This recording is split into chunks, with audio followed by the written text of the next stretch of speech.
नमस्कार। आज का विषय है भक्ति आंदोलन।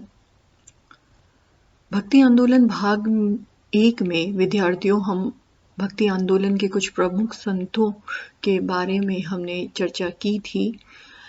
इस भाग 2 में हम भक्ति आंदोलन के कुछ अन्य प्रमुख संतों का भक्ति आंदोलन में क्या योगदान रहा उस पर विस्तृत चर्चा की जाएगी। सबसे पहले हम बात करेंगे कबीर की।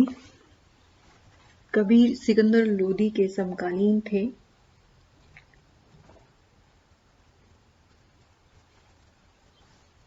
भक्ति आंदोलन के संतों में कबीर ऐसे प्रथम संत हुए जिन्होंने हिंदू तथा इस्लाम धर्म की एकता पर विशेष बल दिया। मूल रूप से जन्म से कबीर क्या थे इस विषय में कोई विशेष जानकारी उपलब्ध नहीं है, लेकिन इनका जन्म बनारस में हुआ और इनका लालन पोषण नीरू नामक मुसलमान जुलाहे द्वारा किया गया।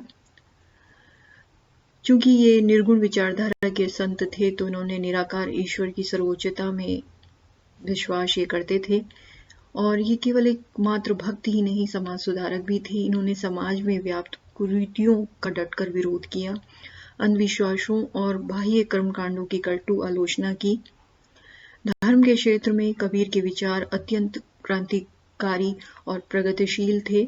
उन्होंने किसी भी धार्मिक विश्वास को इसलिए स्वीकार नहीं किया कि वह धर्म का अंग बन चुका है, बल्कि उन्होंने अंधविश्वासों, व्रत, अवतारवाद, ब्राह्मणों के कर्मकांड तथा तीर्थ आदि पर भी कसकर व्यंग किए। उन्होंने पहली बार धर्म को अकर्मण्यता की पद से हटाकर कर्मयोगी के पद पर लाकर खड़ा कर दिया।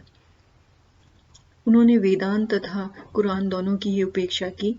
कबीर ने ब्राह्मणों के साथ साथ मुल्लाओं और काजियों की रूढ़िवादी धार्मिक परंपराओं का डटकर विरोध किया। वे भक्ति और बाहरी आडंबर का संबंध सूर्य और अंधकार का मानते थे, जो कि एक साथ खड़े नहीं रह सकते। इस प्रकार मध्यकाल में कबीर ने प्रगतिशील तथा क्रांतिकारी विचारों को स्थापित किया। कबीर ने जाति प्रथा का भी डटकर विरोध किया और बिखरे हिंदू समाज को संगठित करने का प्रयत्न किया, मानवतावाद पर बल दिया। कबीर ने समाज के आर्थिक ढांचे पर भी कड़ा प्रहार किया। उनकी वाणी बीजक में संकलित है और उनके अनुयायी कबीर पंथी कहलाते हैं।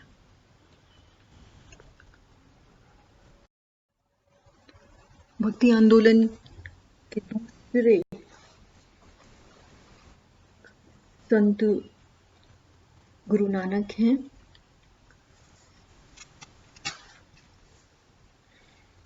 ये भी एक निर्गुण संत थे। इनका जन्म 1469 में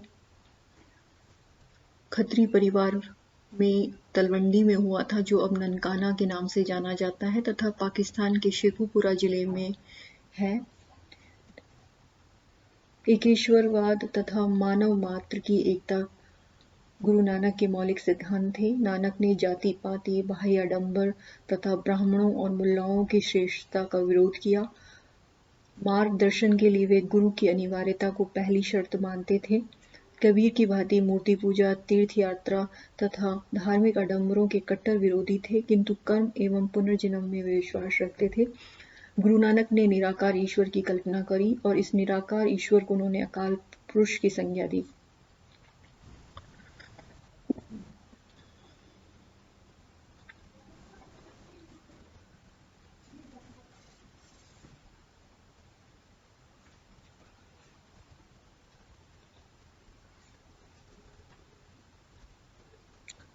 उन्होंने बहुत से प्रेरणादायक पदों और गीतों की भी रचना की, जिन्हें बाद में सिखों के 5वें गुरु अर्जुन ने एक ग्रंथ के रूप में संकलित किया, जो गुरु ग्रंथ साहिब के नाम से जाना जाता है। 1538 में करतार में इनका निधन हो गया।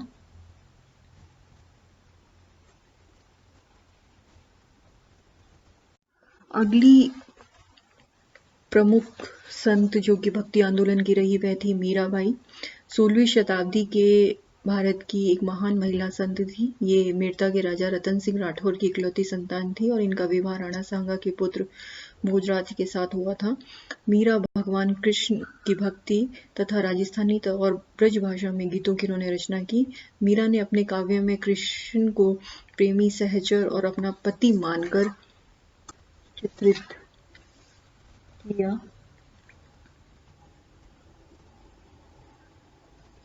अगले महत्वपूर्ण संत हैं वल्लभाचार्य। वल्लभाचार्य वैष्णव धर्म के कृष्ण मार्गी शाखा के महान संत थे। इनका जन्म 1479 में वाराणसी में उस समय हुआ जब इनके पिता लक्ष्मण भट्ट तेलंगाना से अपने परिवार के साथ काशी के तीर्थ यात्रा पे आए हुए थे। ये ब्राह्मण परिवार के थे। काशी में अपनी शिक्षा पूर्ण करने के पश्चात वल्लभाचार्य अपने गृह नगर विजयनगर चले गए और कृष्ण देव राय के समय इन्होंने वैष्णव संप्रदाय की स्थापना की। ये श्रीनाथ जी के नाम से भगवान कृष्ण की पूजा किया करते थे और कबीर और नानक की तरह इन्होंने अपने वैवाहिक जीवन को आध्यात्मिक उन्नति के लिए बाधक नहीं माना। वल्लभाचार्य ने शुद्धाद्वैतवाद के सिद्धांत का प्रतिपादन किया। उनका मानना था कि ब्रह्म सर्वशक्तिमान है, वह सांसारिक गुणों से रहित है। उसने स्वयं से ही इस जगत की उत्पत्ति की है जो अंत में उसी में लीन हो जाता है। ब्रह्म का प्रत्यक्ष रूप ही जगत है जो आत्मा और तत्व से बना है और जो सत्य है। वल्लभाचार्य ने आत्मा और जगत की ईश्वर के साथ एकता पर बल दिया। इन्होंने अनेक धार्मिक ग्रंथ लिखे जिनमें सुबोधनी और सिद्धांत रहस्य अत्यधिक प्रसिद्ध है। इनके पुत्र विठलनाथ ने कृष्ण भक्ति को अधिक लोकप्रिय बनाया। वल्लभाचार्य का दर्शन व्यक्तिक और प्रेममयी ईश्वर की अवधारणा पर केंद्रित है और वे पुष्टि मार्ग और भक्ति मार्ग में विश्वास करते थे। अगले संत हैं चैतन्य। इनका जन्म 1486 में नदिया बंगाल में हुआ था और चैतन्य का वास्तविक नाम विशंबर था और बाल्य अवस्था में इनका नाम निमाई था। शिक्षा पूर्ण करने के बाद इन्हें विद्यासागर की उपाधि प्रदान की गई थी। चैतन्य को बंगाल में आधुनिक वैष्णववाद, जिसे गौड़ीय वैष्णव धर्म कहा जाता है, का संस्थापक माना जाता है। भक्त कवियों में चैतन्य एक ऐसे कवि थे जिन्होंने मूर्ति पूजा का विरोध नहीं किया। उनके दार्शनिक सिद्धांत वेदांत की अद्वैतवाद की ही शाखाएं थी। उड़ीसा नरेश प्रताप रुद्र गजपति उनके शिष्य थे। उनके संरक्षण में चैतन्य स्थायी रूप से पुरी में रहे और वहीं उनका निधन हो गया। चैतन्य ईश्वर को कृष्ण या हरि नाम दिया। उन्होंने राधा और कृष्ण की उपासना की तथा वृंदावन में राधा कृष्ण को आध्यात्मिक रूप प्रदान किया। इन्होंने मध्य गौड़ीय संप्रदाय या चिंत्य भेदाभेद संप्रदाय की स्थापना की और इनके अनुयायी इन्हें कृष्ण या विष्णु का अवतार मानते हैं और इन्हें गौरांग महाप्रभु के नाम से पूजते हैं। चैतन्य की भक्ति में कीर्तन को प्रमुख स्थान दिया गया है। चैतन्य के अधिकांश शिष्य निम्न जाति के थे, जिनमें प्रमुख शिष्य हरिदास थे।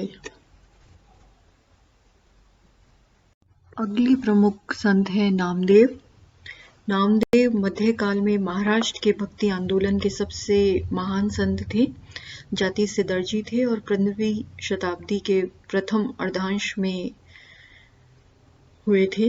इन्होंने हिंदू समाज में प्रचलित जाति पाति और रीति रिवाजों का खंडन किया और बिना किसी जाति और धर्म के भेदभाव के सभी जाति और धर्म के लोगों को अपना शिष्य बनाया।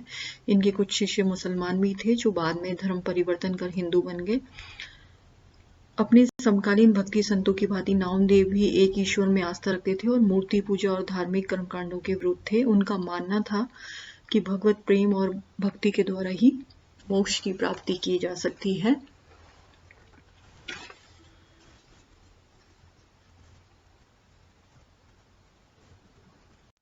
अगले भक्ति आंदोलन के प्रमुख संत हैं सूरदास। सूरदास का जन्म आगरा मथुरा मार्ग पर रुनकता नामक ग्राम में हुआ था। ये अकबर एवं जहांगीर के समकालीन थे। सूरदास भगवान कृष्ण और राधा के भक्त थे। इन्होंने ब्रज भाषा के 3 ग्रंथों सुर सारावली, सुरसागर और साहित्य लहरी की रचना की। इनके ग्रंथों में सुरसागर सबसे प्रसिद्ध है और इसकी रचना जहांगीर के समय हुई। सूरदास जी अष्टछाप के कवि थे। सूरदास जी सगुण भक्ति के उपासक थे। ये वल्लभाचार्य के समकालीन थे, जिनसे इन्होंने वल्लभ संप्रदाय की शिक्षा ग्रहण करी। अगले प्रमुख संत हैं दादू।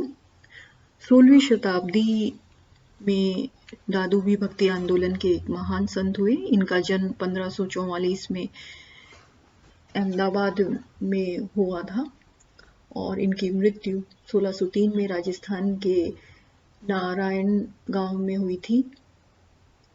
अब ये गांव इनके अनुयायी, जिनको दादूपंथी कहा जाता है, का प्रमुख केंद्र है। दादू के अनेक शिष्य हुए, किंतु 52 शिष्य मुख्य माने जाते हैं। दादू के ये 52 शिष्य 52 स्तंभ कहलाते हैं। इन शिष्यों में भी सुंदरदास जी और रजब जी विशेष रूप से उल्लेखनीय हैं।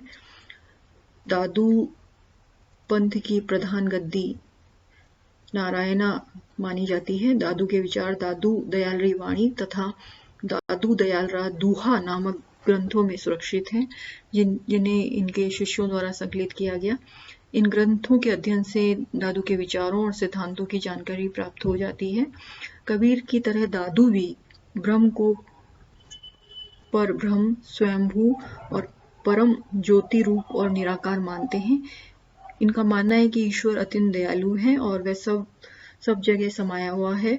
उनके अनुसार जीव वस्तुतः ब्रह्म का ही एक रूप है, किंतु माया में संलग्न होने के कारण वह ब्रह्म से अत्यंत दूर और पृथक हो जाता है। किंतु जीव जब माया के आवरण से मुक्त होता है तो वह ब्रह्म में लीन हो जाता है।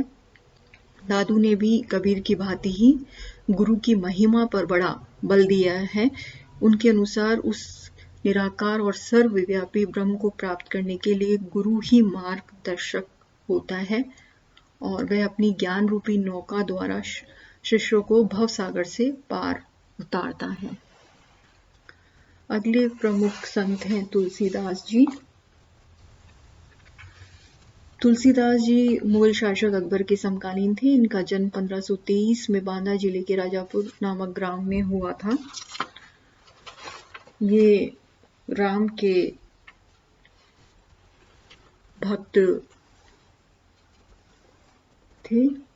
1574-75 में इन्होंने रामचरितमानस की रचना की। इसके अतिरिक्त उन्होंने कई अन्य ग्रंथों की भी रचना की, जैसे गीतावली, कितावली, कवितावली, विनय पत्रिका, बरवे रामायण आदि। रामचरितमानस में सर्वोच्च कोटि की धार्मिक भक्ति का विवरण है और इसकी रचना अवधी भाषा में हुई है।